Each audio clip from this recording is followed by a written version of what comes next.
Hi, my name is Mohammad Mubashir. People call me Mobi.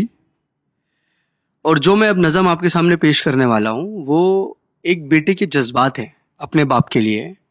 और मैं आपसे दरख्वास्त करता हूँ कि आप मेरे लफ्ज़ों पे जाएं, ना कि मेरे अंदाज़े बयां पे।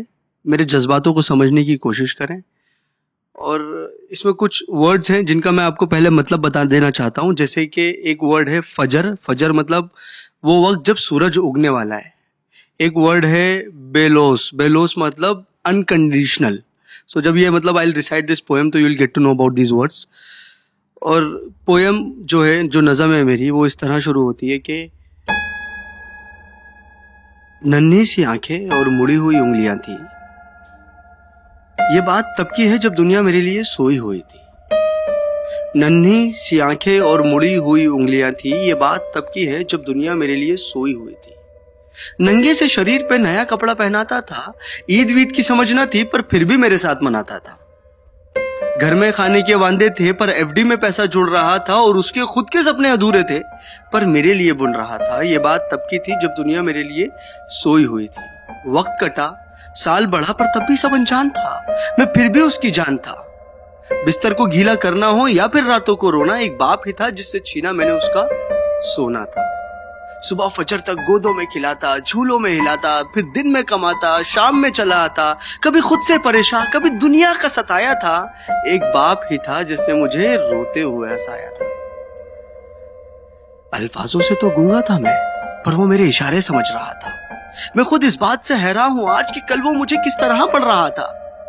अब्बा तो छोड़ो यार, अभी आ भी निकला ना था, पर वो मेरी हर फरमाइशों को पूरा कर रहा था। और मैं भी उसके लाड प्यार में अब ढलने लगा था। घर से वो निकल ना जाए, अब उसके कदमों पे नजरें रखने लगा था। और मुद्दे तो हजार थे बाजार में उसके पास, पर कब ढल जाएगा सूरज उसको इसका इंतजार था। और मैं भी दरवाजे की चौखट को ताकता रहता था।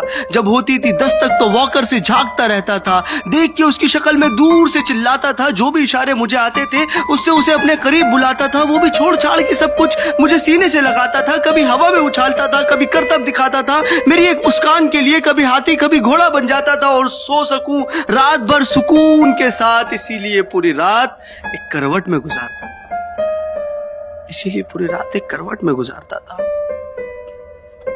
पर वो बचपन शायद अब सो चुका था और मैं जवानी की दहलीज में कदम रखने लगा था। उसकी कुर्बानी को उसका फर्ज समझने लगा था।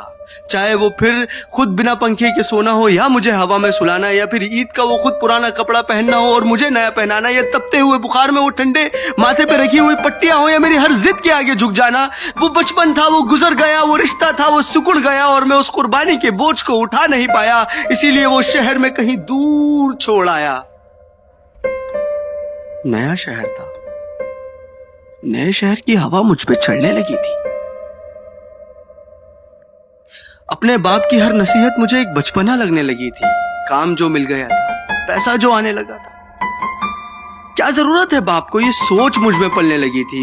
और उधर मेरा बाप बेचैन था मेरी याद में कि कुछ रोज तो घर आजा बेटा, बस यही था उसकी फरियाद में। और मैं उससे हिसाब लेने लगा था जो दुनिया का कर्जदार बन चुका था। क्या जरूरत है तुम्हें अब्बू इतने पैसे की, अब ये सवाल करने लगा था। अब घड़ी का कांटा फिर पलट चुका था। कल तक मैं किसी का बेटा था, आज किसी का बाप बन चुका था। और हसरतों का स्वेटर मैं भी बुनने लगा था। कल क्या करेगा मेरा बेटा, मैं भी यही सोचने लगा था। अब दुनिया में ना उससे कोई आगे था, ना कोई अपना था, सब पराया था, बस वही एक सपना था। तब मुझ में एक जज्बात उमड़ने लगा था, जिस जज्बात से मैं हमेशा अनजान था कि कल क्या गुजरी होगी मेरे बाप पे। अब मुझे ये समझ आने लगा था। बेलोस मोहब्बत की मूरत होता है बाप, जो लफ्जों में ना बुना जाए और कलमों से जो ना लिखा जाए, वो होता है बाप। जो रोते हुए को हंसा दे और खुद को माजूर बना के तुम्हें खड़ा कर दे, वो होता है बाप।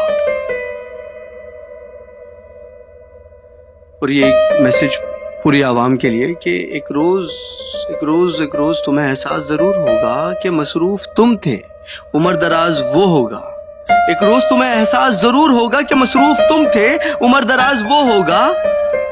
जिसकी उंगली का सहारा पकड़ के चला करते थे, आज वही छड़ी का तलबगार होगा। और जिसके सदके में जी रहे हो आज, कल वो ना रहे तो क्या होगा। पर अभी वक्त बचा है कुछ खास तुम्हारे पास। तब तक जब तक बाप का साया तुम्हारे साथ होगा और जन्नत के तलबगार हो तो सीने से लगा लेना, क्योंकि वही कल जन्नत का सरदार होगा। सब गिले शिकवे मिटा के चिपक जाना उसको, क्योंकि आज तो बाप है पर वो कल तुम्हारे साथ ना होगा, वो कल तुम्हारे साथ ना होगा। और मैं इस नज़म का कोई नाम रख नहीं पाया क्योंकि मैं बाप को एक लफ्ज में बता नहीं पाया। Thank you.